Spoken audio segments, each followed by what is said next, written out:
Oh shit! Oh shit! I'm too slow. I'm not. I'm not as fast as Peter. I'm not as fast as Sifu, but it's Try still that fun. again. Try that again with all your speed. Come With on. all my speed? Yeah, come on, let's go. That's pretty good. Really good. I just pulled something.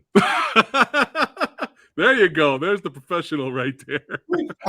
What is going on? We have Sifu in the house. Peter Pham, actor, director, fight choreographer, producer. He's done it all. That's right. And it's so awesome to have you here hanging out with the Samurai Guy and the Movie Dojo brother. Welcome. Thank you. Yeah, man. Yeah, man. We had to set it up and set the scene. You know what I mean? We got to hang out and talk movies and martial arts and have a great time. And we're gonna get to that foggy mountain. We're gonna get to that in a second. But first off, we got some people showing up here.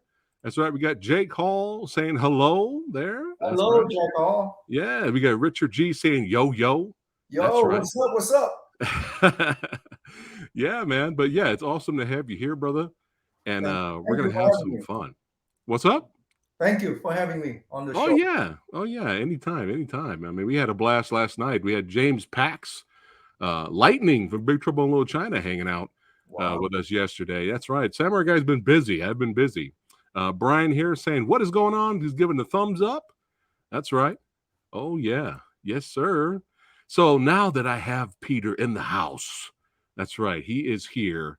Peter, what attracted you to martial arts? When did you start taking it, my friend? When did you get into it? You got the bug. Yeah, let me tell you a little bit about my background. My name is Peter Pham, and I go by the nickname Sifu Pham on my YouTube channel. I uh, I was born and raised in Saigon, Vietnam, and I moved to the country, Texas, in 1993. As a child, I was inspired by a bunch of martial arts movie. Same thing with you and a lot of fans out there. So I started studying Taekwondo when I was a kid, and then some Shaolin Kung Fu. Then when I came over here, I got my first job in the state, and then I sparred with a guy, and I lost. And I found out that he studied JKD and Wing Chun. And then I asked him who his teacher was, and he took me and introduced me to his Sifu, and that's how I fell in love with Wing Chun ever since. And that's in 1999. And I've been practicing, teaching, and continuing to enhance and improve my skill up until today. Nice, nice. So, how old were you then? 13. 13. Wow. Wow. Copy that. Copy that. And you're still learning and growing and getting better, right?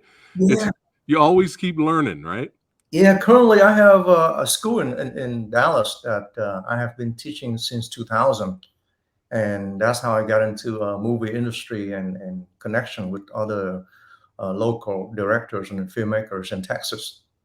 Nice, nice. Copy that. Copy that. And did it something that attracted you, filmmaking, or you just kind of fell into it and then you grew to love it?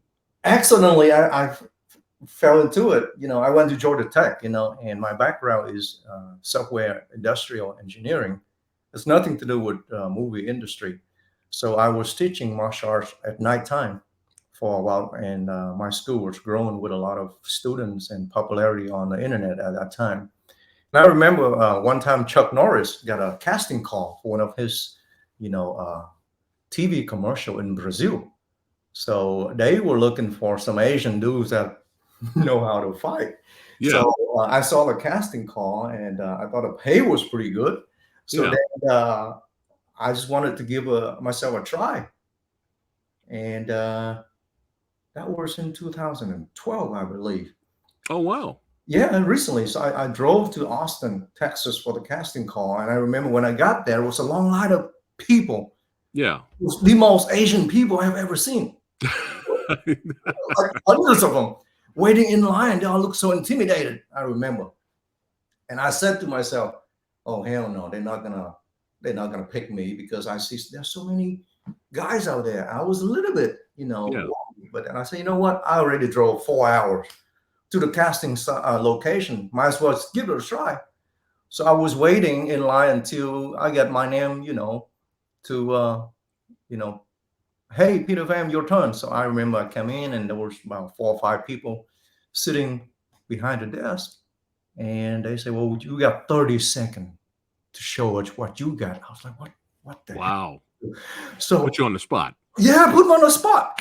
And I was waiting outside. I looked through the glass window. I saw everyone, doing some fancy movement, tornado kick, spinning hook kick, jumping in the air. Look super crazy. I was like, there's no way I can do that. Yeah. Yeah. So what I did was I mimicked Bruce Lee. I carried Nice. I showed some Jeet Kune Do and everything. And then the casting director said, you know how to use nunchuck? I said, yeah. So they gave me the nunchuck. And I kept on going. They said, okay, can you do that again? So I said, I said to myself, ooh, they like this. Yeah. So then I kept on doing it. And they said, okay.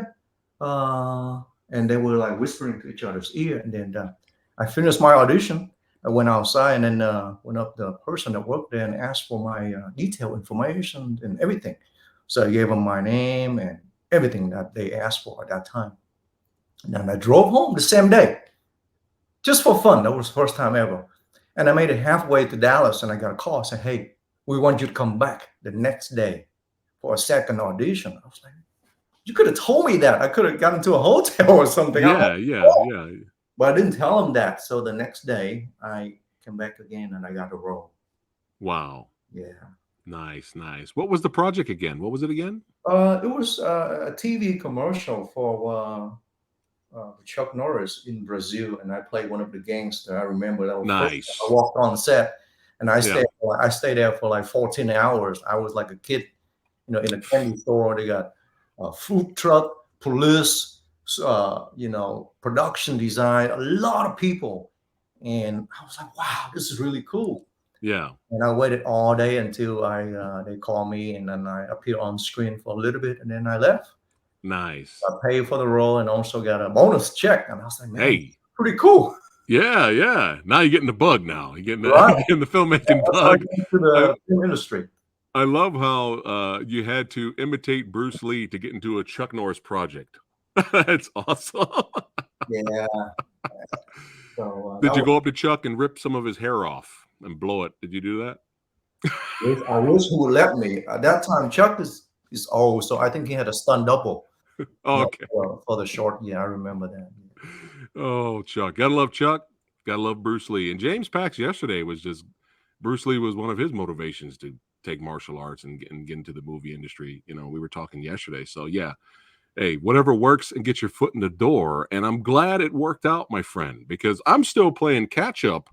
Everybody that's watching right now, check the links in the description box below. Follow Peter's YouTube channel, subscribe, because there's so much content there that I'm still playing catch up, trying to watch all of the badassity that is there. Just all these awesome fight scenes that are blowing my mind, Peter. That's one of the reasons why I wanted to reach out to you. It wasn't just because of Foggy Mountain. It was because I saw some of your fight scenes first, and I was like, wow, this guy is phenomenal, and his team is so good. But let's have some fun here, and let's show one of the clips right now. Locksmith. I'm gonna go ahead and jump into that, Peter.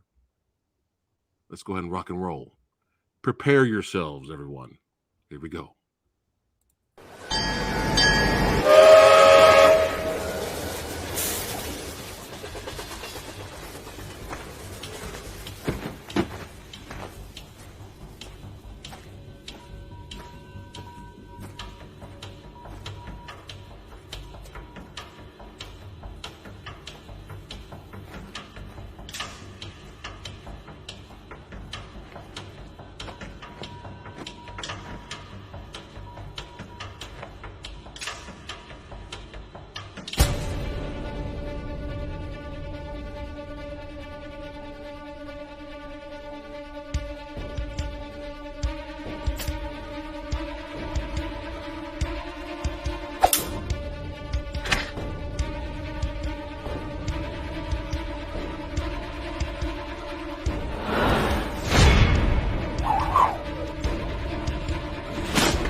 Yeah. Yeah. Anything SPL inspired, I'm there. I'm there because I love it. I love it. You know, that was done, I would say, late 2013. Wow. And at that time, I had very minimal knowledge of movie choreography and No. industry. No way. Let me tell you something. After the Chuck Norris gig, and I studied. I watched a lot of movies. I break the scenes down, and I studied Yeah. the frame and everything. Yeah. Picked up the camera. I learned how to shoot my own self along with my student. Johnson, the gentleman in the clip that you saw, was one of my top Wing Chun students. I had about 10 of them. So, I got bored. I said, I want to shoot my own thing. So I told my friend, and we bought a camera, and we decided to rehearse for like only a few hours. And we made that up. And Wow. we just shot and edited everything on our own without knowing much about the filming industry. Wow. That's even And more mind blowing that you told me that. That's insane. And if you saw the baton that I used in that clip was the real one. I just spray painted, Yeah. And Yeah. the little kanata that Johnson used was a real one too. And I remember he chopped my fingers and was Oh, bleeding badly because we actually used the real weapon. So yeah. I had to wrap it up, and toward the end, it's kind of hurt me a little bit, but blood just kept dropping out. So most Ooh. blow that I hit him or hit me was real contact to the body, and we loved it. So. Wow. So this was one of your earliest fights. Yeah, that's was one of my earliest fight. I just wanted to shoot a previous to Yeah. show, to the world or to all the producer out there that what I could do. And I think with the technology nowadays, if you have a lot of passion for what you do, you study, and you know how to do it, you can actually make your own thing. Man. That's good. Copy that. Copy that. Jake here does what he says. Wow, that was awesome. Yes, it was, Jake. Yeah, Jake enjoyed it. Thanks, Jay. Yeah, yeah. But man, yeah, I had to show that clip. I had to because that was one of the ones I was just like, who is this? Like, who is Peter Samurai Guy? Is gonna have to make some calls, send some emails. I got to reach out to this guy. But yeah, speaking of some other projects, you did some action, choreography and stuff like this. Let's talk about some of the other projects that you have done. Oh, that was the second movie that I did in Vietnam. It's called the Battle of Students, and it's like a Vietnamese version of the Karate Kid, if you will. And I stayed there for 6 months. I trained the actors, and I coach them and put together Yeah, a fight sequence, and we shot the movie there. And nice. that right before COVID, and when COVID hit, Vietnam and all the part of the world, it Yeah, hurt production, it hurt everything. So it was a right. tough time. Yep. Yeah, and I'm sure it hurt the production of Foggy Mountain too. Correct? Like, Absolutely. I shot the Foggy Mountain in 2019, late 2019, and then I shot the movie that you just show on the screen right after that. And after that, COVID hit. right. Yeah. Yeah, it was rough. It was a rough time, Very you rough. know. I remember, yeah. But all we can do as human beings is just keep on moving forward. That's Keep all we can do. keep fighting, staying strong, staying positive. Don't let get into your mind, and you are your own worst enemy. And let me Yes. show you. I mean, when I shot the Foggy Mountain in late 2019, not knowing that I entered the movie industry where the whole world is going down like this, hit rock bottom. And I didn't know that we put our own investment along with other people, money in Vietnam to create that movie, thinking that was going to be a huge success. And uh, when it hit the theater in Vietnam, 1 week later, the whole country shut down. So Man. people were scared to go see my movie because of COVID. Right. At Right. that time, I hit depression while I was thinking, oh my goodness, why? What happened? And I remember when we had the movie premiere in Vietnam, I had over 1,000 guests came out to support. The theater was packed.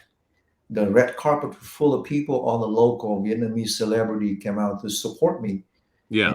some of the top celebrity even called me on my personal cell phone to welcome me to Vietnam movie industry, but also to warn me, you got to be careful because COVID is on the rise. I don't know why you're so crazy to release your movie while everybody else, all the producers and everybody else, kind of withdraw the movie out of the theaters. And I think I Yeah. was kind of hungry. I was crazy. I didn't scare. I said, you know what? I don't really care. But that was not only my decision, but the decision as a group of me and two other producers in Vietnam. So Got you. we took a chance. And sure enough, 1 week after that, the country shut down and no movie was shown in the theater until like October of that year, which is crazy. Wow. Wow. Wow. And and it took us this long to bring the movie to North America, and thanks to Yes. USA and HI-Yah, and Yes. picked it up and it's available on And HI-Yah. you're in good hands, my friend. That's right, because Wogo USA is phenomenal, phenomenal company, and the HI-Yah channel.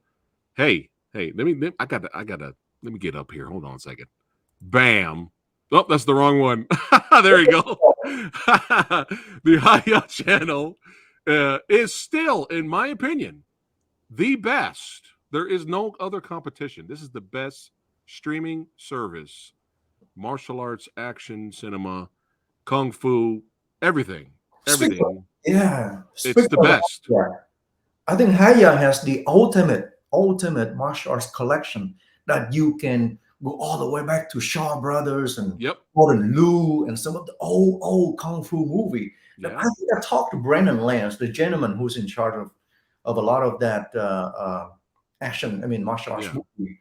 I think they start bringing in all the old kung fu classic movies for a fan like you and me and a lot of the guys Yeah. out there. I think Yeah. it's good because Yeah. I mean, there's Angela Mao movies on there, Hapkido. There's like a lot of classic stuff from the '80s. You and Biao films and Cynthia Rothrock, Michelle Yeoh. There's so much on Hayao, but there's modern day stuff there too, and there's different genres. There's horror, there's fantasy, wuxia. Hayao is king right now, so I'm so happy for you, brother. oh, That you're like I said, you're in good hands. We'll go USA, and Hayao is perfect for Foggy Mountain. And speaking of Foggy Mountain, we have a question here from chat from Anthony here. When is Foggy Mountain coming to Blu-ray, Peter? Well Go USA is working on that as of we speak. They're going to have it on Blu-ray, and I just spoke to Brandon. It's going to be on iTunes, uh, you know, later Nice. this year, and I'm sure it's going to be on Roku and some other platforms. So that was my first feature, guys. So watch it to support me, so I can make more movies, more Oh action, yeah. traditional movie. Yeah. Oh yeah, for sure. And speaking of Brennan, shout out to Brennan. Speaking of Brennan, let's talk about this before we show the clip. Ah, so that was, I think that was right before I shot the Foggy Mountain, or maybe during that. Yeah, it's right before I shot the Foggy Mountain. So Brandon reached out to me. He goes, "Hey Peter, I watch a lot of your stuff on your YouTube channel, just like you. He watched a lot of that, and Yeah. we want to do something with you, and we're not sure what we can do together. But do you have anything particular in mind? I said, well, Brandon, what I can do right now, either I can help to promote Ip Man, because I know at that time they brought Ip Man and Ong Bak and some other martial arts movie from Asia to their platform, and I said I would show up to support you. And not only we did that, but also he said, you know what? Why don't we just create a short movie together to see what you can do? And Nice. Wow. he and his company just gave us some money and said, That's awesome. "Go do it." And I was shocked. I said, "Man, I'm not fully prepared, but I can do this." So within one weekend, I think it was on a Saturday and a Sunday, 2 nights. Yeah. We used all that money. We rent equipments, camera, and brought in a bunch of stunt guys, and we shot that short action. It's called Mayhem 24/7. Just to prove it to him that I can design actions and do something on the spot for him. I remember Brandon is so cool. Him and his wife, Oh yeah, he's great. brother came out to watch what we did and supported us. Yeah. And after we edit everything, I gave him the copy, and he loves it. So Nice. hopefully we're gonna make more content for HI-Yah and for our fans out there. Yes, yes. The more the merrier, I say. But I have not seen this yet. So let's take a look at it together, guys. Let's have some fun. Let me do some little screen share option here. Hold on one second. And then we can watch it together, react to it. And by all means, Peter, give you some commentary. And yeah, let's have some fun and let's check out Mayhem. There we go. Bam. There we go. All right. Let's do it. There we go. The almighty Well Go USA. And I'm not being paid to say it like that. I'm just a fan. So this is a fight scene, right? Or short. Oh, Peter, can you hear me? Yes, I can. Okay. I can hear and watch everything over here just fine. Ooh, palm strike. Oh, that's a wrap. Combination, that's it. Yeah, that's some wooden chunk. Phat Sam to the throat. Ooh. You know, so the cinematography is legit for this. I mean, this looks great.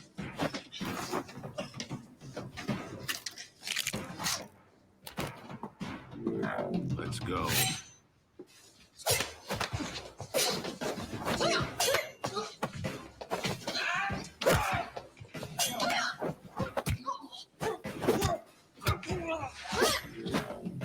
Oh, I love the camera angles. Love it. Love it. Ooh. Oh. Oh, that's a wrap. Oof. So you're gonna go. You really? You sure about that? Yeah. Hey, Now, these gentlemen you've worked with before, Peter. Yeah. Nice.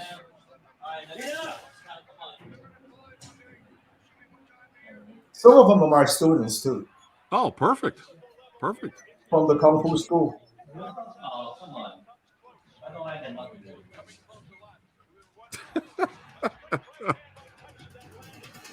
He has no idea. All right. Oh.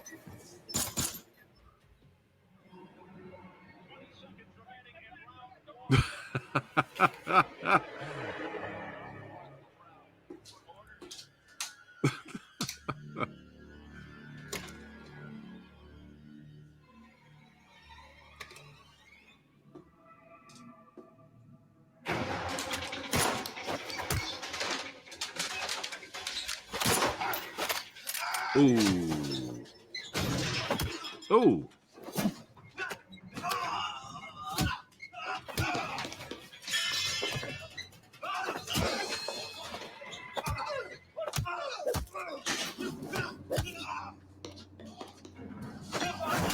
Oof.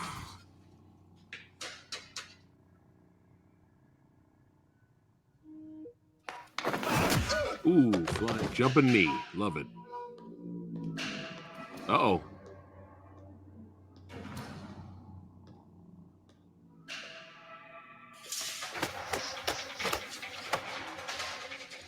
So what location is this, Peter? Say that again. Oh, Yeah, she's my student too. Oh man, she's been doing this for 10 years. yeah. This guy, he's a third-degree black belt taekwondo kickboxer. The guy behind you? Yeah, it's a buddy of mine. Not sure I'm concerned.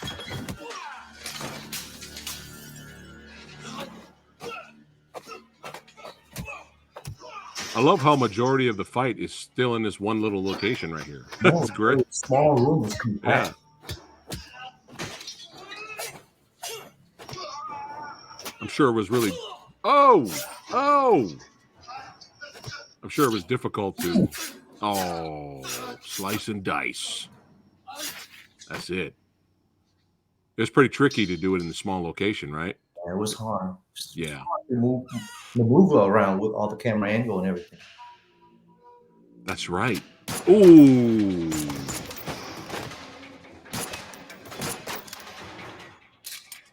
I'm loving how your character's using everything. Guns, fist, feet, elbows, knives, everything.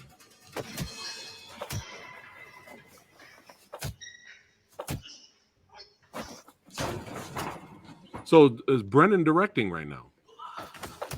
Yes, that was his idea, and he gave me, Nice. yeah, he gave me his idea for the script.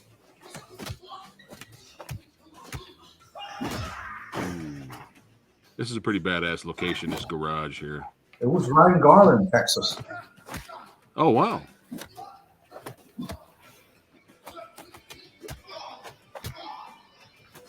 Oh, nice kick. Man.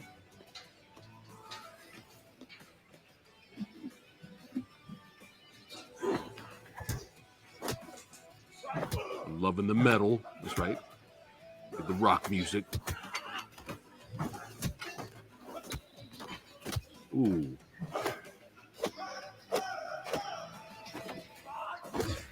Oof. Great lighting, too.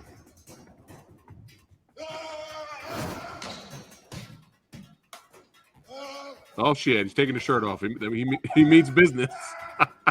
You know, he's just a big guy, and he has no martial arts training. So we just have to be creative with him. Yeah.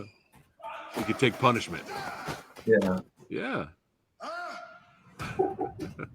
He was on drugs. All right, he's got an axe now. It's time to run, okay?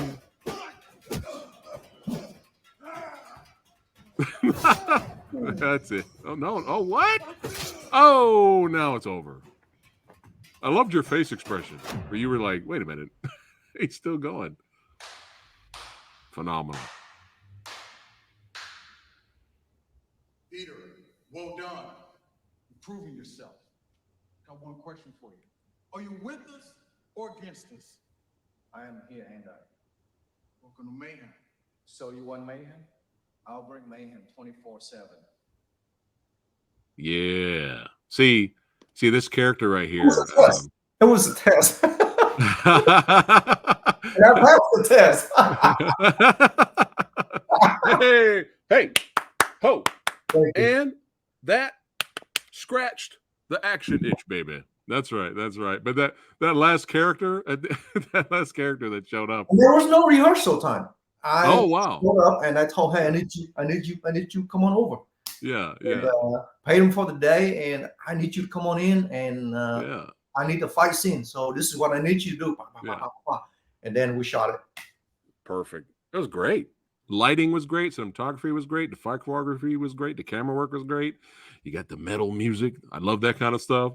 And but yeah, the Kingpin type character that showed up at the end. Next time you're doing a short or something like that, and you're out in LA, let me know, man. I'll play that part. Let's do it. I'm gonna do a short coming up really soon. Why don't you come on out and play a cameo for me? Sure. Yeah. You do it? Okay. I'm down. Yeah, I'm down. All right. I'm down. Yeah, I would love to do a cameo. Maybe you could break my neck or give me a sidekick or something. That'd be great. But yeah, I would love to. I would love to. Really quick here, Multi-Gun Man says this looks very good. He really enjoyed it. Thank you. Thank you. Thank you, Multi-Gun. Anthony wants to know, is Mayhem gonna have a Blu-ray? Or that's a HI-Yah exclusive, right? Yeah, HI-Yah. It's on HI-Yah right now. But Right. yeah. And Anthony also says he loved the Wing Chun that was used in Thank Mayhem. you, He Anthony. enjoyed that. Yeah. See, man, they're liking it. They're loving it. But yeah, guys, I'm telling you, I put it all the links in the description box below this video, the HI-Yah channel, all that stuff. Make sure you click on it, and you can have it'll link you right to where you can try HI-Yah for free. You have a free trial. Try it out. I don't think you'll be disappointed. Yeah. So, but you're gonna watch Mayhem on there 5 billion times. And of course, Foggy Mountain, which we're going to get to in a couple of seconds here. But let's talk about some other projects you've done. The Crawler. What was this project? Yeah, that was an action horror that we did during COVID. Ooh, The second wave of COVID hit Vietnam. right. And they slowly reopened the city. And I think at that time, the movie theaters ran out of content. So they came to me and another local indie movie director in Vietnam, and they said, "Hey, for the last 3 to 4 months, we didn't really have much going on in the movie industry here in Vietnam, and I know everyone was losing money at that time. Yeah. So they said, "Hey, you have anything for us to show in the theater?" And we didn't have anything on. Other movie film producer in Vietnam didn't have anything going on during that time. So I know they made a deal. They gave us some money, and we only had a short amount of time to shoot that movie. And I shot that movie only 23 days. Wow. And then I cannot believe it. We shot that in 3 days in Vietnam. And then after 3 months of editing and everything, and then we released that movie in theaters. But you know what? Something was so weird about that time, and I don't know what to tell you. But again, after the premiere, the movie was shown in theaters. 5 days later, COVID shows up again. Wow. And at that time, I ran into a brick wall. I was saying to myself, I cannot quit. After 2 movies in a row, back to back, and Yeah. COVID kept hitting, and Right. it got pretty bad. And after that, the whole, at least the entire South region of Vietnam, shut down completely. No airplane, no flies, no nothing. And Yeah. I'm a U.S. citizen at that time. Yeah. I got stuck there for 3 months. At Man. that time, no flight was available. I remember I made a call to the U.S. embassy, and I said, "Hey, I'm a U.S. citizen. I need to go back to America." And they go, "Well, right now there's nothing that we can do. You have to wait until we have some flights available in the future. But right now the whole country shut down. Nothing going on." Man. And I remember I volunteered to work for the hospital in Vietnam at that time to help out with COVID patients and everything. I still have a ton of footage on my personal Facebook, and Oh, wow. I didn't want to stay home. If Yeah. I die, I die. So I didn't have any shot. There was no vaccine available. I didn't really care for that. So I signed up. I volunteered to be in the front line to work with the medical team, Wow. about the Vietnamese that got affected with COVID. And Yeah. the first couple of days was crazy. I couldn't sleep. I saw so many, so many people die. Oh, And I remember I called my mom. She go, "You crazy? You need to get back to the country. You need to go back to America." I said, "That's okay, mom. yeah. I'm a warrior. I can do this. That's right.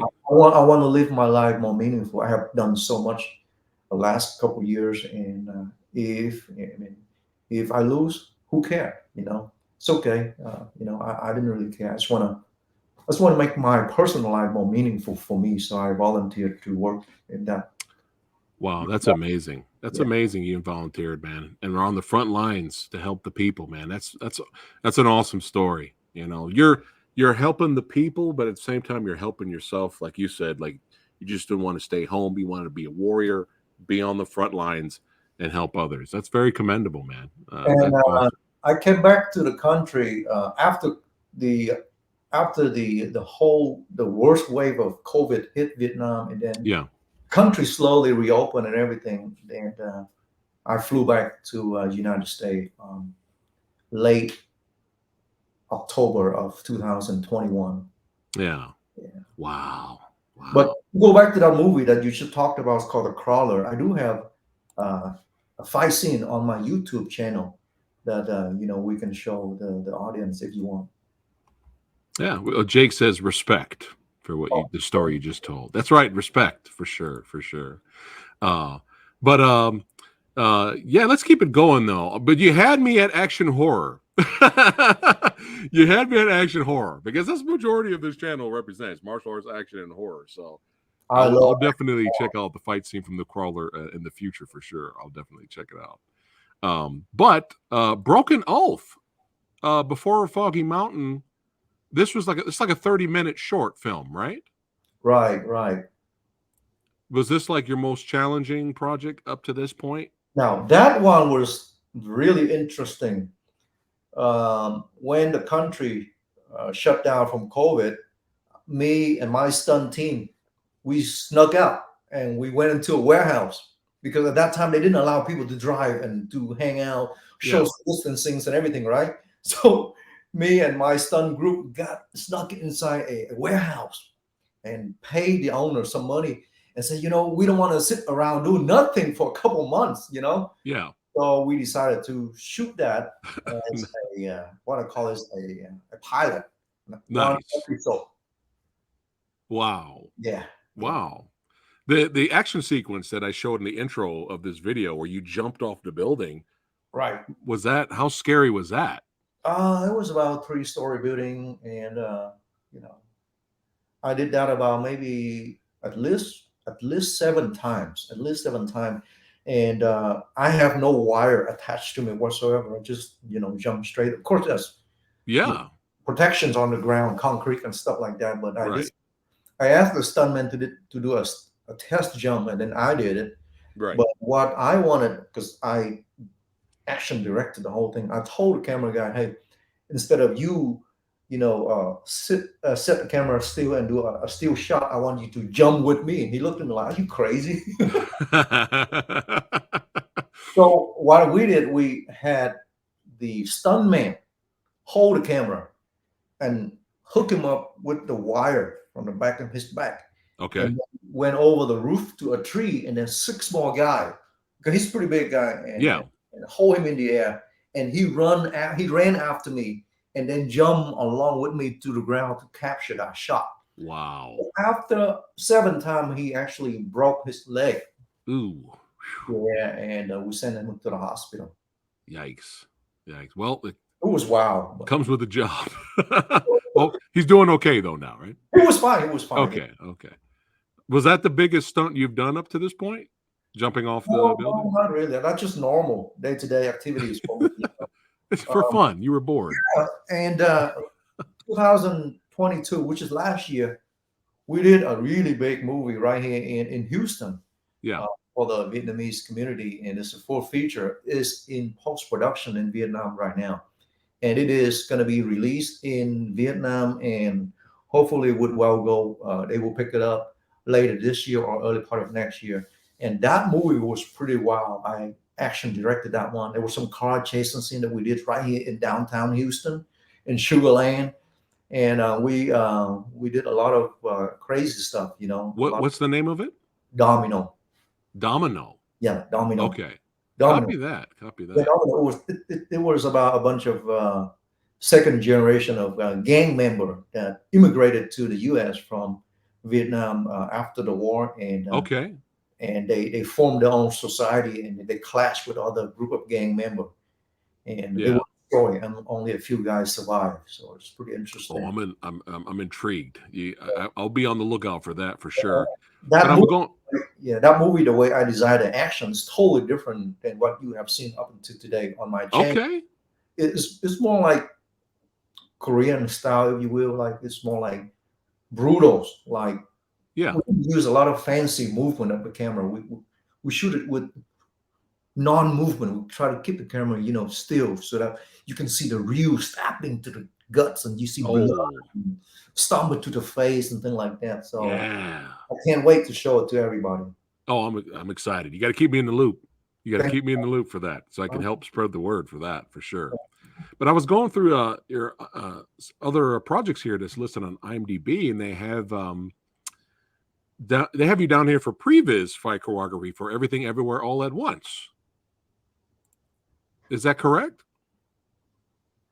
Oh no, that's not correct. That must be another Peter Pham that.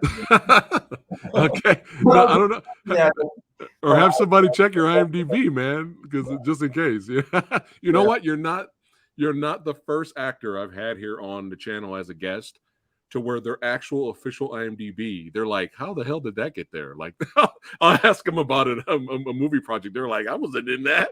I was like, look, it's right here. So don't worry about it, man. You're not the only one, but that happens sometimes. But yeah, I'm looking at other stuff. The Devil You Don't, This Is War, Red Cargo. Are these projects still coming? Yeah, well, Red Cargo is in South Africa. A friend of mine, again, COVID hit him, so everything is being pushed back. Yeah. Waiting for him to confirm with me. It is about poacher, rhino horn that they cut off the rhino horn and they ship it back to the Asia for exotic medications, whatever you want to call it. Asian people are crazy. Okay, Asian people are weird. So he approached to me with that script. It's called Red Cargo. It talk about a group of international criminal who go to Africa to pay the local villagers to go after the rhino, to cut off the horn and ship it back to Asia for exotic medicine.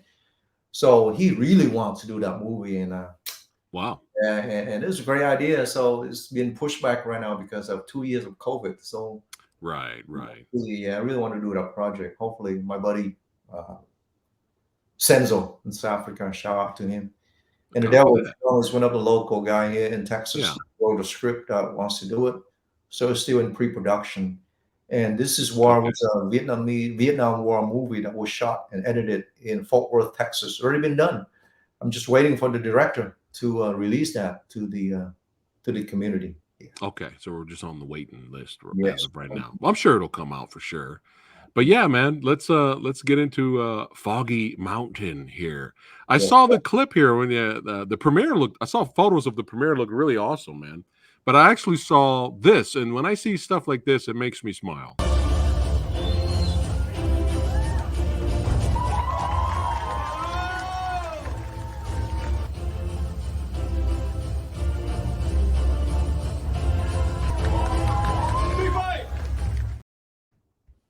That's awesome, man. Yeah, Did you do more fight choreography for display, or was it just that right there? I just made it up. We call it the what you call it, the sneak show. Yeah, That was the night before the premiere. like So sneak peek. yeah, the distributor set up the stage and invited all the local news reporter, journalists, Yeah. film critics in Vietnam, and there was hundreds of people came out that night That's awesome. to help promoting my movie. Yeah. And that just shows they have confidence in you, man. That means they like they like what you're doing. You know what I mean? I mean, that's awesome, man. That's a great thing. But I wish more, action movies and martial arts movies that come out have these kind of premieres where you'd have the stunt man and the lead actor do something. The last time I saw something like that was maybe Headshot with Sonny Pang versus Iko Uwais did something on stage for the audience. Let's talk about that. Maybe I don't understand why in the U.S. action movie they don't try to be a little bit more creative when it comes to the premiere night. In Yeah. Asia, for example, like Donnie Yen or Tony Jaa. or Iko or whoever, Yeah. big Tony name, Jaa too. on the night of the movie premiere, they actually set up the stage and the actor went up there and performed. And So cool. They put together fight scenes live in front of thousands of audiences, and this wow. Yeah. Why don't we do that here in the U.S.? Like John Wick, Keanu Reeves is more than capable of doing that. You think they would? You think they would do it? But I don't know. Maybe they have a little private screening and the stunt people do something. I don't know. But more of that. Yeah. More of that. It's just so much fun to watch. The last thing I can remember here in America was during the premiere of Universal Soldier. Right. Van Damme and Dolph Lundgren were faking a fight outside, like they were getting in each other's face, and they pushed each other, and people were breaking it up, like before the movie started. Just to kind of have some fun controversy. So stuff like that's fun. I think more. I agree with you though, Peter. Like more actors and the martial artists and stuntmen should definitely do some kind of display show for the audience for a premiere. I think it hypes everybody up. It gets people excited before they even watch the movie. Right. Because to my opinion, when you're on set, if you messed up on the choreography, then you can reset and do it again. Yeah. You keep doing it, and the camera guy just keep filming it until you get the shot you want. So you can hide your mistakes, but when you're on stage, you cannot hide your mistake. Right. If you accidentally don't know how to stack a punch and a kick, you're gonna hurt your opponent or your partner or whatever. So to me, you have to have a very high fighting skill level to know how to move and punch and stack a punch properly. So it's gonna wow the audience. Yeah. So maybe that's why they don't have the confidence to do it. Yeah. They're scared their lead actors are going to get hurt. Actually, the last thing, I guess a good example would be, when Shang-Chi came out and when Everything Everywhere All at Once came out, the Martial Club guys went out there and they would do demonstrations for people in the theater. That's the last thing I could think of besides Foggy Mountain right here. So. Oh man, the Martial Club. I'm a big fan of Brian and Andy. Oh my. Yeah. God. Yeah. They are amazing. Oh my goodness. Yeah. Yeah, it was awesome. I got a chance to meet them and interview them for last year's Comic-Con at San Diego Superhero for the Kung Fu Extravaganza panel. They were guests. So I got a chance to ask them some questions. I got a chance to meet them for a little bit. But yeah, those guys are great. Hey, I would love to see you work with those guys and do some fight scenes. You should reach out to them. Yeah. I'm sure they'd be down. I'm sure they would be down to do something with you, man. I follow them on that channel, and for years, man, they keep getting better and better. And I'm so glad that they finally able to work with big production like Shang-Chi's, and most lately was I think American Born Chinese. And Brian, that's right. Yes, they were a part of that. Brian and Andy, phenomenal. Yeah. Unbelievable. Daniel, me too. I feel Daniel's underrated out of the three. Oh, Daniel. I feel Daniel's so good, but it seems like the other two get the more attention. But all three of those guys are phenomenal. They have their own kung fu school too, just like me. But yeah, really? Where people could train and do tricking and all that kind of stuff. Absolutely. Wow, nice. That's how they work their skill.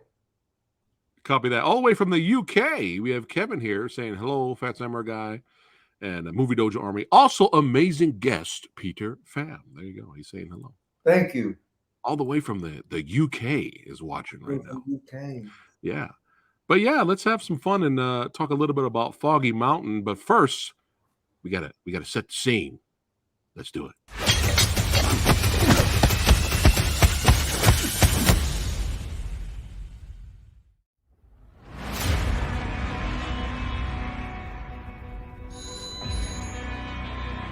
Bà Rầu muốn chú tái đấu thêm một lần nữa, tiền cực lớn, nhưng sức về Việt Nam rửa mắt cho lành.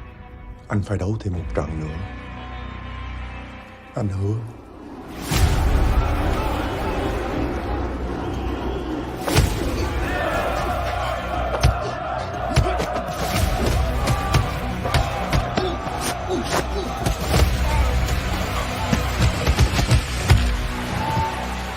Mày vừa làm cho tao tốn một mớ, nhưng tao lại không muốn về tay không.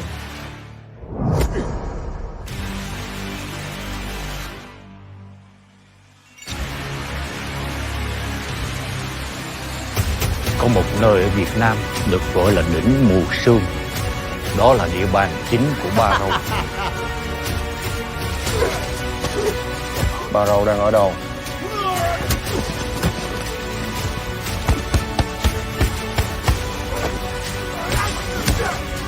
Nó đang dò hỏi về đại ca. Thằng Quý.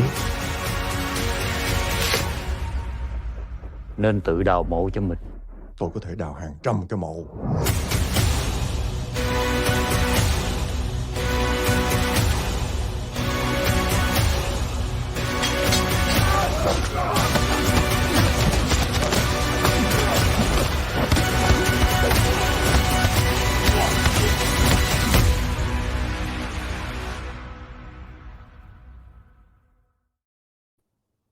Yeah. Ooh, throw that elbow. Throw that elbow. Yeah. Yeah. Yeah. I really enjoyed the movie, Peter. Thank you. I had a lot of fun with it, man. I really enjoyed it. I mean, right off the beginning, you just kick it off. The first fight really set the tone for how the rest of the fights and the fight choreography is going to be, plus the tone of the movie as well. And yeah, man, your character is just like, you know what, I don't do this anymore. I'm going to hang it up for my girl. And it goes wrong, of course. But I don't want to spoil too much because I want people to watch the movie on HI-Yah. But yeah, man, love the cinematography, man. I love the directing. And you know, things get dark, everyone. I'm not gonna spoil it, but it gets dark, and then it's time for revenge. And we love revenge tales, whether it's whether it's samurai films, westerns, martial arts, revenge tales. Those storylines, they never get old to me. They never get old. Why? Because we can understand. You know, we understand why the person wants the revenge. Once the story is told in such a good way, then we're on board. You know, we're on the hero's side. You know, but yeah, those revenge stories will never get old. But I enjoyed the lead villain. I enjoyed this guy was having way too much fun being Eval in the movie. And you know what? You know what part of the film that cracked me up? This is not really a spoiler, but it's like when his minions get the drop on you at the end of the movie, and they bring you into that room, and all they do is bring out a laptop, open up the laptop, and then our main villain's just there chilling with his shirt, just like watching you from the laptop. And the first thing he says is, because he's looking at you, is, "Man, you look pathetic." That's like the first thing he said. Wow. And I was rolling, man. I was cracking up. I was like, okay, this villain, you know, this villain, he's having fun. This actor's having fun in this role. So, You know, we had a tough time shooting this first feature in Vietnam because the Vietnamese government, you know, still pretty strict with everything that they want to, you know, to allow filmmakers in Vietnam to produce and shoot their way of making a movie. And especially me, being a U.S. citizen, I'm considering a foreigner. So I had to submit the script to the censorship department for review before they sign off on it and allow us a permit to film.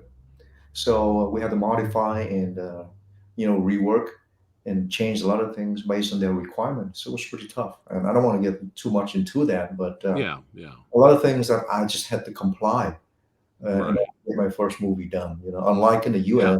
the government don't really care. You know, you just shoot a movie, Yeah. story however you like, and when it's finished, they're just gonna label it, you know, PG-13, rated R, or whatever, you know. Yeah. But not over there. The same thing with China, I'm sure. So I had a tough time, but I learned a lot out of that. The gentleman that you saw, you know, the first opening scene, he's actually a boxing champion. He's like the Mike Tyson of Vietnam. Oh, really? He's a 6'1", Big dude. Yeah. 185 pounds. He's the champ. He's a champ. He's currently a WBA Asia title holder. So, was it difficult for him to transition from real fighting to movie fighting choreography? Yes, I'll tell you, when I first got to Vietnam, people over there, especially the director that I worked with, didn't have much connection how to bring in an opponent that matched with the way I wanted at that time. So I personally reached out to him, and that was his first movie ever, his first fight scene. So I trained him myself for a couple of days, and we shot that scene. And I got hit. I got caught with the left hook. Ooh. Yeah, I remember he actually hit me for real. So I actually had to block everything with full speed and power to protect myself because he just didn't know how to stack a punch or to protect me on him on set. Right. So after several shots, and I remember the floor was pretty slippery. So he actually, because of the floor was slippery, he caught me with the right hand or left hand. Bam! I saw a stop. Ooh. Fell down. I got right back up, and I looked at him. I go, I shook my head and I pushed my jaw back, and the stunned team, everybody like dropped everything, ran out to the set, to the floor, picked me up. Are you okay? I said, I'm fine. And I pushed my jaw back and I took like a minute's break and I said, come on, let's go again. And at that moment, I turned on the fighting mode, kept on going. Yeah. Wow. And so, yeah. Wow. Yeah, well, hey, I'm sure he learned after fighting with you once it was done, But yeah, that definitely a great opening fight to set the tone. You got our evil villain. And I always talk about this all the time here on the channel, how important it is to have a very memorable villain. The villain could be fun, but memorable. You know what I mean? That's really important for an action movie. Because I'm sure, Peter, me and you have seen thousands of martial arts or action movies. And a lot of times you don't even remember who the villain was, like until you come across a few of them. We're like, wow, that actor was great. He nailed it. And it elevates the whole project. It elevates the whole movie. Right. So it's very important. People don't think about that. They're like, oh, he's just a bad guy. But yeah, a great bad guy can really elevate any project. So.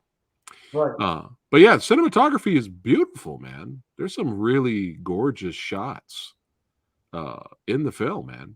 I mean, this is like a legit looking movie. Yeah, we moved the entire crew to the most remote part of the country, and we were hunting and looking for top mountains with clouds and fogs, and I mean, this just was beautiful. And I remember when we finished the movie, I didn't even want to go back to the city because I felt connected to the jungles. I felt connected to the beautiful weather and the fresh air. Because we have to camp. We have to camp out there in the jungles overnight, many nights in a row to get the shot we want. So it was a lovely time. Nice. But was it lovely working with Simon? This guy's great. That guy, oh man.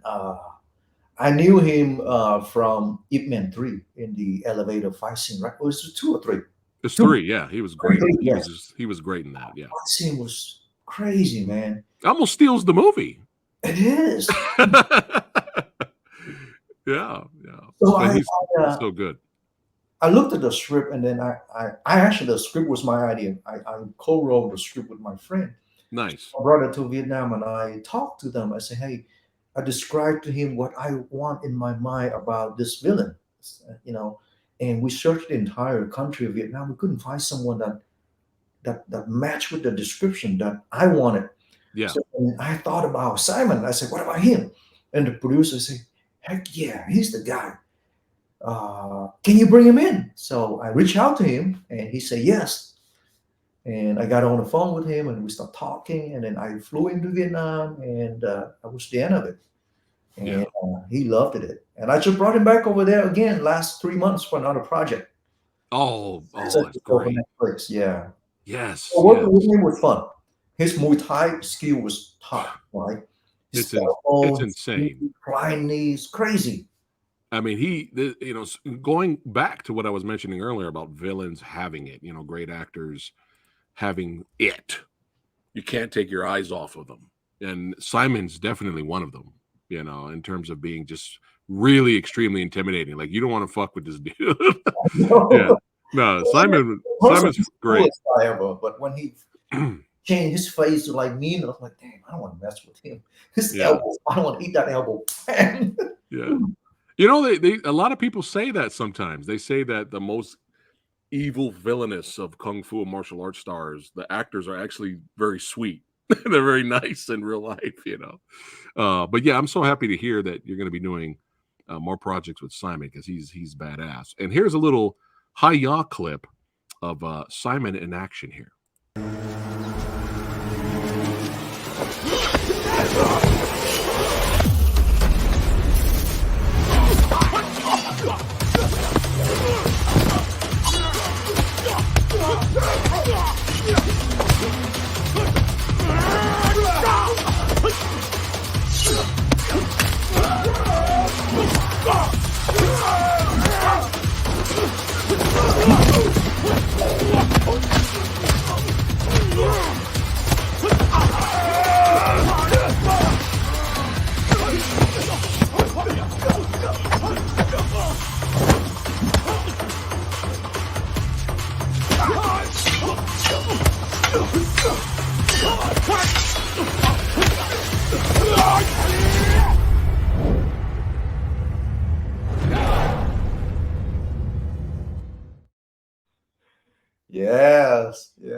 Dude, I'm pumped up. I want to watch the movie again.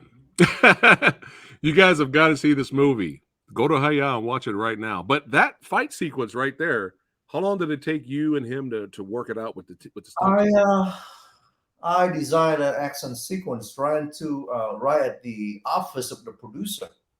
Vietnam is a small country. Unlike the U.S., you have a lot of space, and we didn't have a lot of big warehouses over there. So remember, the producer and the director rented this little office. It's about twice the size where I'm sitting right now. And so Simon usually come and hang out with me and everybody there. And then, you know, while we were talking, and I talked to him, hey, Simon, I have this fight scene for the stuntman with you in this scene. How do you see yourself fighting it? And we were talking about it. And I think Simon just said, you know what, Peter, it's up to you. You the action guy, and you come up with the design you want. And so I called 4 stuntmen to come over, and we just put together the fight sequence at the office. And being a Wing Chun guy and a Jeet Kune Do, I like to fight with the small space. And I understand Simon is a Muay Thai guy, so he needs to use a lot of space, you know. So we put together the fight sequence on the spot for maybe 3 or 4 times. Then we rehearsed, and then we went to the set and we shot it.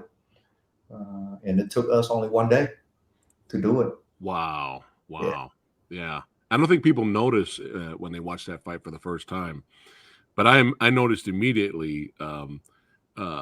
Simon was using the back part of the axe to fuck people up.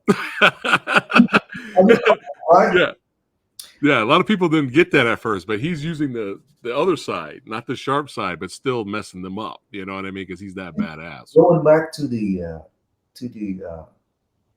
movie industry in Vietnam, a lot of the time, you know, they don't want you to show a lot of brutality. Oh, really? Okay. In the public movie theaters for children and kids, you know, to watch. Like the U.S., if I had a way to do it my way, I would have allowed Simon to chop their ear, go for the arm. You know what I mean? Right. But the message in the movie is humane. You know. Yeah. He doesn't want to kill the guys that have less power than him, so he flipped the axe the other way, just smashing them in the head. That's all he needed to do. And I thought it was pretty good, you know. Yeah, it still worked. It still worked for sure. Yeah. NSG here saying, hello, Phat Samurai Guy. Really glad to catch you live after such a long time. Hello, Mr. Peter. NSG, hello, brother. Yeah. Got some badasses showing up here. But yeah, I love that fight. It was great. But I'm spoiled here. Hold on 1 second. Yeah, so Simon definitely killed it. And the character was just, I knew he was unbelievably badass, because when somebody does a running jump kick on the guy and he doesn't even move, that's a bad day. You do running, sprint, jump kick, and the guy's just like nothing. Yeah, it's time to run from. Well, you hit the brick wall, and the brick wall just stare at you, not moving. But the first this screenshot's a little dark, but this the fight inside the house.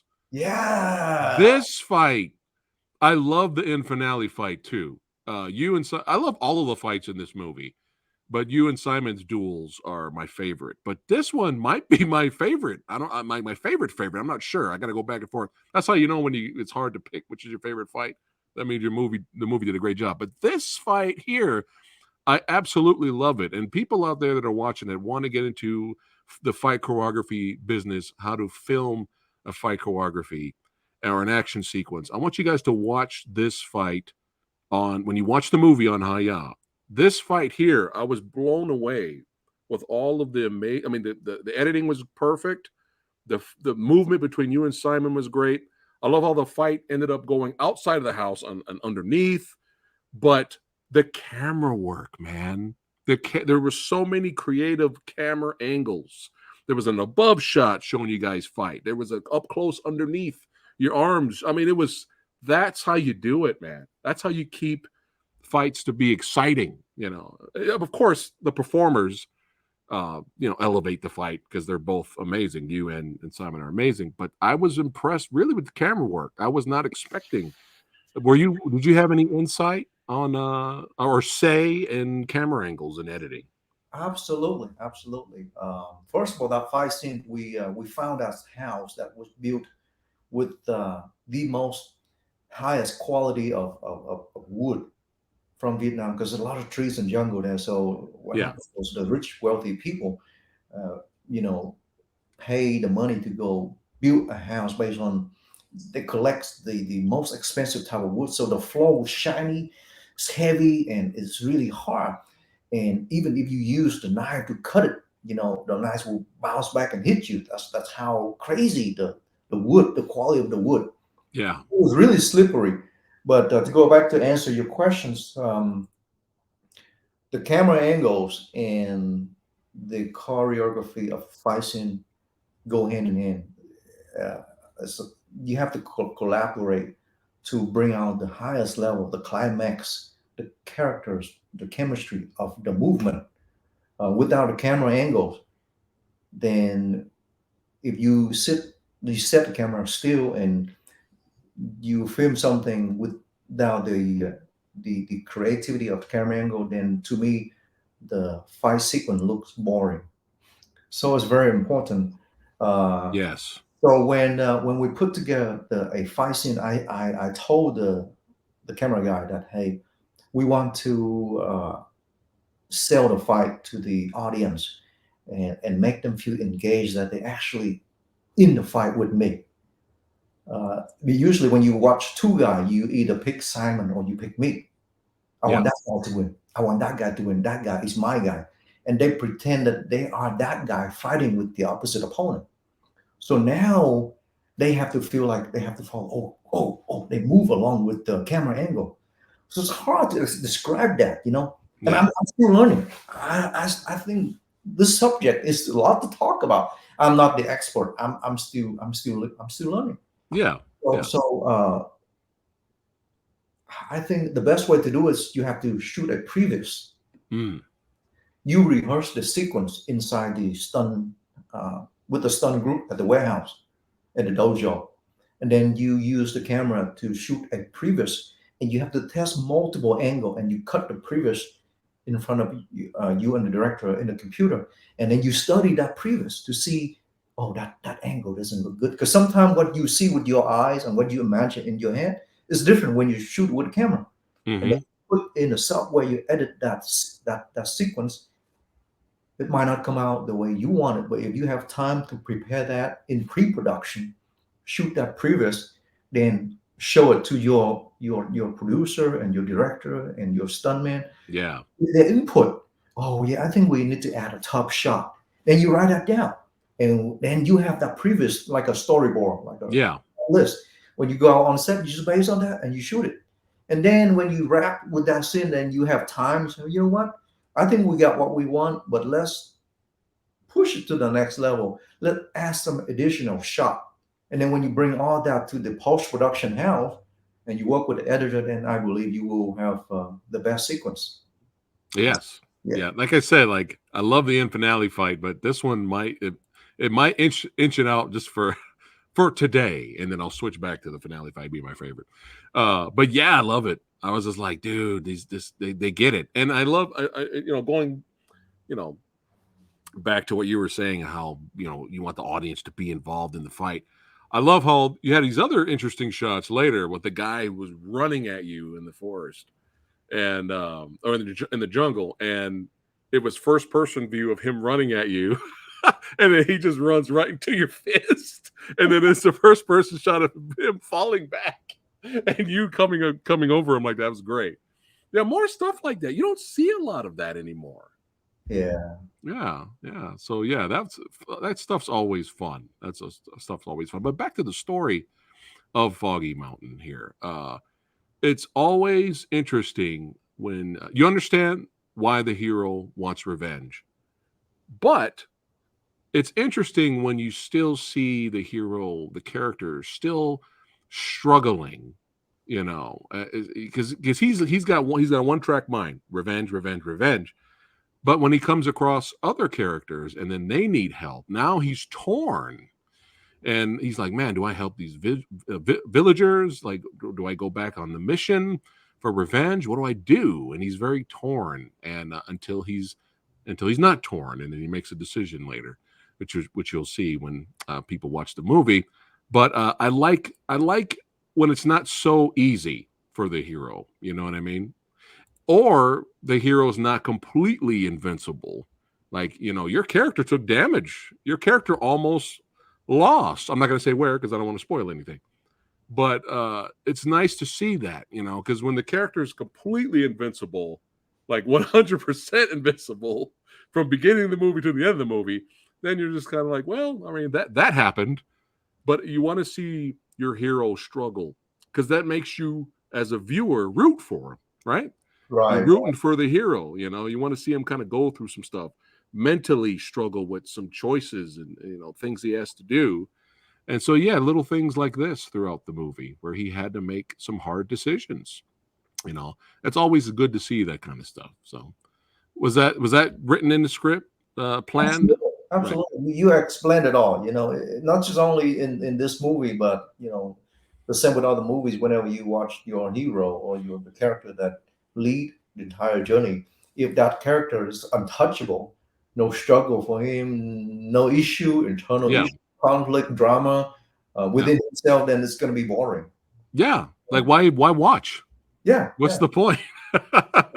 Human DNA. We know every day you have to struggle with, you know, a little issue, a hiccup at the end of the table here and there. Everybody, nothing is perfect in this world. So is the movie. You know, you get stuck in traffic. You know, you burn your breakfast in the morning. You left the house with the phone, you know, with 10% battery. Or, you know, things like that everyday life struggle. And sometimes to me, you know, movies that tell the story where the hero just perfect from the beginning all the way to the end. And never have any issues or problem, then I think it's going to be boring to watch. Don't you? It's just boring. Even the villain himself too. Even the bad guy, the main villain in any movie, I think they should have problem too. Yeah. Now that's interesting. Right? That's something you don't see a lot of. That's interesting. Because you see a lot of movie where the villain just straight out a bad guy, killing for no reason, kidnapping for no reason, you know. But they have to have a motive behind. They have loved ones, mother, father, whatever. They have pets. They have issue. Why? What's the motive behind that? Open that way so that they have choices, right? In my opinion, you know. So no, that's a good point. You don't really see that a lot, but especially in the action genre. But going back to SPL, Sammo Hung's character kind of comes to mind, where that ending to that movie, everyone's seen Killzone / SPL by now. That ending blew my mind. It blew my mind. When Donnie Yen's character you think he's won, and he pours some for the homies at the bar, and then right after that, you know, Sammo Hung's character throws him out of the building, and Sammo thinks his character thinks he won, and then Donnie Yen's body falls right on the car where Sammo Hung's character's family was, and you just have that scene of him just sitting there weeping. What a classic! Classic. I mean, I'm a big fan of Sammo We Hung. don't. Oh my God, we don't always have to have a happy ending. Happy endings are fun, but sometimes it's good to shake things up. And Killzone's SPL is a classic. I even love Paradox. That's another one I really love too. That had a very dark ending. That's Killzone 3. You know, had a very dark ending. But yeah, it's good to shake things up. But that just reminded me, you know, layered villain characters. We need more of that, right? Instead of just one dimensional. I'm a bad guy. Let's get a little. Let's get to know them a little bit better. Right. So, yeah, for sure. Let me see here. He goes, a villain always starts as a righteous guy until he gets too blinded with his conviction and crosses all the limits and boundaries one shouldn't cross. That's interesting. Yeah. That's really interesting.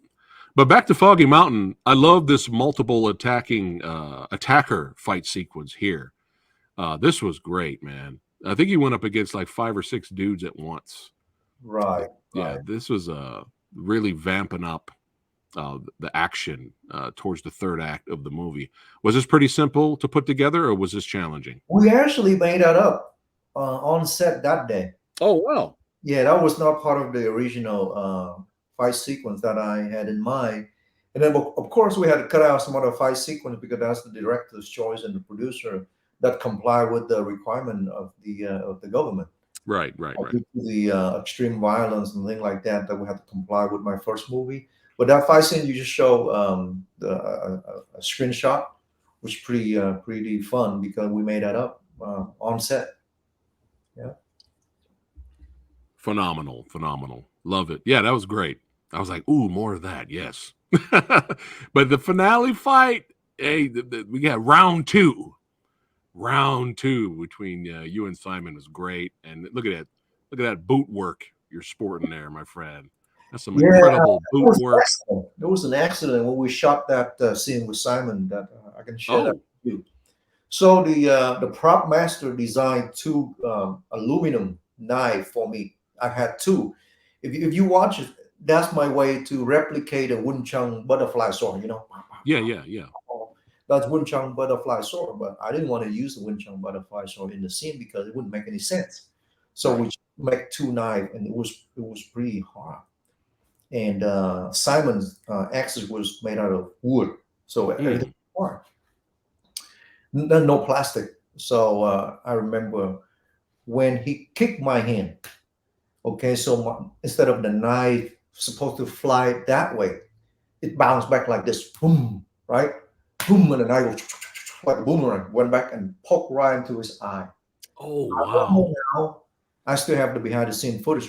Boom, he fell back, and I, oh shit. Ooh. I dropped everything, went over there and picked him up. And I took out his eye. And he lay down on the ground, and we put eyes on him, and the whole production stopped for like an hour. And then his eye turned really red. But look, he was fine. Oh, good. And after that, I got scared, and I held back. When we got into it, he's very skillful. Yeah. Right? Go, bah, bah, bah, bah, bah, and I had to protect myself because I didn't want him to kill me. Yeah.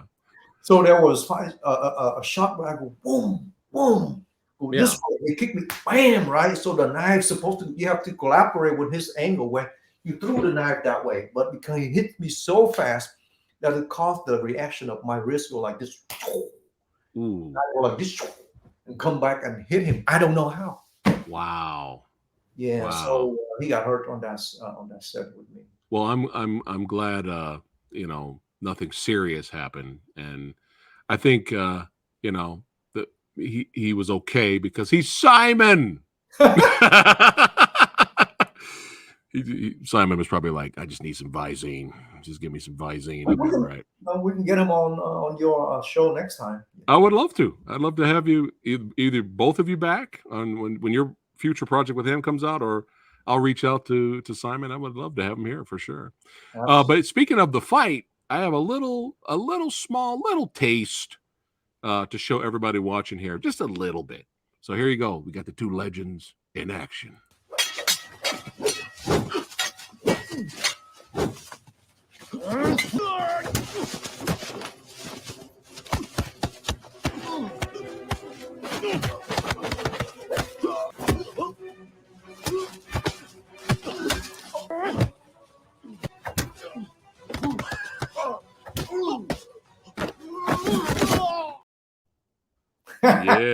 Yeah, that's right. That's a little taste. That's all you get. You got to see the rest on HI-Yah. That's right. But yeah, dude, that elbow combination that he did on you what was that, like 8 hits at once? More than that. So we talked about that. I said, hey, Peter, use your chain punch. Pop, pop, pop, pop, pop, pop, pop, yeah. Right? I'm going to return a favor. I'm going to use elbow. Dude, that was and nuts. it worked. He was like, I was like, okay, stay away from my face. I don't want you.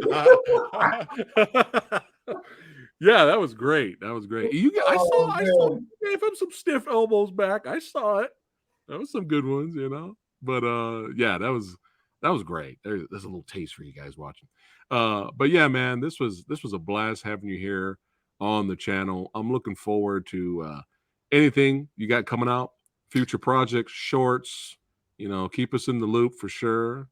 Actually, I was getting ready to wrap it up, but I have to sometimes, we have fun here. I have to ask fun questions. I forgot to ask you this earlier. What's some of your favorite old school kung fu or martial arts movies from back in the day? And then I got one more question after that. Okay. Some of your favorites. Some of my favorite, Gordon Liu, the 36 Shaolin Chamber. Yeah. He graduated from the Shaolin Temple, where he had to fight all the wooden dummy. And then when he reached to the end of the tunnel, he has to pick up this gigantic copper with the two dragon on the side and with a bunch of insane leading up, and then he burned himself, and then he graduated. I was like, that was insane. And all this movie. And then the early 90s with Jet Li, Wang Fei Hong. Oh, yeah. Oh, yeah. Those Once Upon a Time in China movies, the first two are my favorite for sure. But yeah, those are classics. Honest opinion of Fist of Legend. Jet Li's Fist of Legend. Fist of Legend. Great movie. Great movie. Yeah, it's a classic. That's another good one. Classic. Great movie. Okay. So how about recent action movies or martial arts films? Anything recent that you're kind of digging? You're like, you know what? I like what they're doing there. Recent, couple of them, of course. I think Ip Man 1 and 2 are the best, in my opinion. Yes. And Ip Man 5 is coming, by the way. I didn't expect that. Donnie in that movie or no? Yeah, it's him. Yeah, he's in there. I never heard anyone talked about it. All of a sudden, I saw, Ip Man 5. When did they make that movie? Yeah, and there's a Flashpoint 2 coming. He's doing another Flashpoint. I know. That just came out of nowhere. Ip Man, and then before that was Ong Bak, of course, and then the Great Redemption with Iko. Yes, that blew my mind. Yeah, that's come out from Asia, and then most recently is John Wick 4. Yeah, ridiculous, fun. Yeah, fun. It was fun talking to Marco Zaror about his experience during John Wick when I had him here on the channel. But yeah, there's some good stuff now. There's some great. I think this is the year, Peter, and I've said this several times on the channel already. I think this is the year where things are going to start changing. I think the action and the martial arts genre is making a comeback. I think this is the year, because look at how successful John Wick 4 was. Right. And we have these we have what you call it? What's the other one? Sisu was fun. That was another action movie that was fun. I watched that in theater. It was ridiculous. Yeah, that was fun. Havoc with Tom Hardy's coming back. That's coming out. The Raid director is doing Havoc with Tom Hardy and Sonny Pang. That's coming out. You got Extraction 2 coming out. I think this is the year where things are changing, and I think the mainstream casual audience are now embracing more than ever the action and martial arts genre. Right. And all I got to say, it's about goddamn time. It's about time. I would love to see, me personally, I would love to see more traditional martial arts beginning. Of course, yes. Being incorporated into Hollywood production. Sure. It seems like to me most of that stuff usually come out from Asia. But when it comes to the US, you will see the modernized action genre like John Wick. Right. I want to see classic fight to be incorporated in the modernized movie. Yeah, there was it Grandmaster of Kung Fu, Fearless Kung Fu King were probably the two best recent Kung Fu movies I've seen. They not in America. They were released from China, but I agree with you. They're still doing it over there. Not so much here in America, but look at the action scenes that were in everywhere, Everything Everywhere All at Once. That was the Martial Club brought some stuff there with Michelle Yeoh. Yeah. So I think things are changing. I think things are changing for the better. And we love it all here. you know, here on the channel. We love the modern stuff. We love the old school classic stuff. Respect for the old school, man. Respect, you know. But yeah, and you're even better, you know, suited to do the filmmaking stuff that you're doing, you know, because you have the respect for the old school. You've learned on the old school. You grew up with it. And now, you know, you can adapt the modern stuff and mix it in there a little bit. It's a great time now, I think. You know, my dream is I wish that, you know, big time producer or directors out there in Hollywood or wherever they are, Yeah. you know, discover me, because you know, I would love to be part of their project to bring what I know, you know, because, you know, especially here in America, you know, Yeah. the actors don't usually have a massive amount of training, you know, Yeah. throughout their career. You know, Jason Statham, you know, Scott Adkins, you know, those Yeah. great guy. But Yeah. other than that, you know, we don't have that many Yeah. actors that have intensive amount of martial arts background. Right. In Right. America. I mean, even Keanu Reeves, no, it's perfect. Even Keanu Reeves, you know, we all know that he trains really hard to do what he does. But I've seen a couple of interviews where he was just like, I'm not even close to being in the league of Scott Adkins or Donnie Yen. He's like, don't put me with them, because he's like, those guys are the real masters. Oh, they are. He's like, don't compare. Keanu's always seemed like he's a really humble guy, you know, but I saw a couple of interviews where he's just like, you know, I work really hard to do the best I can on screen, but don't put me with them. Those guys paved the way. You know, those guys are the real masters. He knows. Respect, right? Respect. He's amazing. He's the most humble guy in Hollywood. And he spent a lot of time training in practice. Yeah. His fight choreography with the real master to what we saw in John Wick is he's the real deal. Yeah. Yeah. Yuan Wu Ping, Tiger Chen, you know, they helped mold Keanu to what he is today. But one of my favorite things I've seen, it just warmed my heart. It was a video that came out way back, and I think it was around the first John Wick movie came out, and he was promoting it in Japan. I don't know if you've seen this video on YouTube, but you can look it up on YouTube. But he's promoting it in Japan, so he's there in Japan. He's on a show being interviewed. But what he doesn't know is that Sonny Chiba's in the back, getting ready to surprise him, because he's a big Sonny Chiba fan. Wow. So Keanu Reeves is sitting there. You can find it on YouTube. I'll send you the video. I'll send it to you. Send me the video. Yeah, I'll send it to you. He's sitting there just looking around, and all of a sudden Chiba comes out from the back, and Keanu Reeves turns, and he's just like, oh my God. He's just like, he doesn't know what to do. Wow. And Chiba sits down with him, and they talk, and yeah, man. It's another legend right there, Chiba. Yeah. Viva Chiba. But yeah, man, I really think this is the year where things are going to start changing. You know, I hope so. I mean, I have love for all kinds of other genres. I'm a big horror movie fan and stuff like that. But I mean, in terms of the mainstream audience, the casual audience, action is cool again. Keanu Reeves just whipped out some nunchucks. Martial arts is cool again. Right. It's time for the casual audience to embrace what's special about the action genre and martial arts genre. And I'm very thankful and honored that you were here to discuss martial arts and action with me. But I'm very thankful that you're going to do your part, Peter, to continue to bring us future awesome content, whether it's more shorts, whether it's more movies, whether it's a series. I could see you doing also a HI-Yah series, man. Especially after watching that fight scene from Mayhem, I could see a whole show. Like I don't know if HI-Yah has exclusive shows just for the channel. I know they have other shows that they bring over from China and stuff. But like we've been talking about it, you know, me and dude, be perfect. Yeah, we've been talking about it, and I think I'm ready to you know, create some contents for the channel whenever they are ready.